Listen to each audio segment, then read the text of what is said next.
కథ పేరు మామిడి చెట్టు మరియు చిన్న పిల్లవాడు. ఒక గ్రామంలో ఓ చిన్న పిల్లవాడు ఉండేవాడు. ఆ పిల్లవాడికి గ్రామంలో ఉన్న ఒక పెద్ద మామిడి చెట్టుతో మంచి స్నేహం ఉండేది. రోజు పిల్లవాడు ఆ చెట్టు వద్దకి వచ్చి దానిపై ఎక్కి ఆడుకునేవాడు. దాని కాయలు తినేవాడు. చాటున విశ్రాంతి తీసుకునేవాడు. చెట్టు కూడా ఎంతో ఆనందపడేది. అతడిని చూసి కాలం గడిచింది. పిల్లవాడు పెద్దవాడయ్యాడు.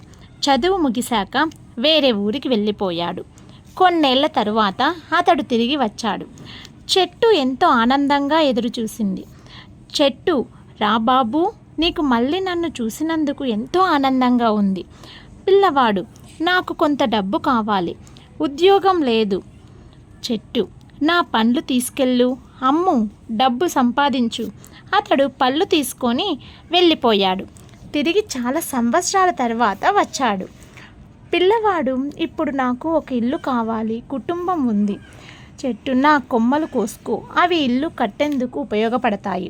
అతడు కోసుకున్నాడు. చెట్టు మళ్ళీ మిగిలింది కేవలం తెన్నగా. మళ్ళీ వృద్ధాప్యంలో అతడు తిరిగి వచ్చాడు. చెట్టు, ఇప్పుడు నా వద్ద ఏమీ లేదు బాబు, కానీ నీవు విశ్రాంతి తీసుకునేందుకు నా తెన్నపై కూర్చోవచ్చు. పాత మిత్రుడు దానిపై కూర్చున్నాడు. ఇద్దరికి మనసులో తృప్తి కలిగింది. నీతి: నిజమైన స్నేహితుడు మన జీవితంలోని ప్రతి దశలో మనతో ఉంటాడు. మన కోసం తనంతట తానే అన్నీ ఇస్తాడు, ఆశించకుండా.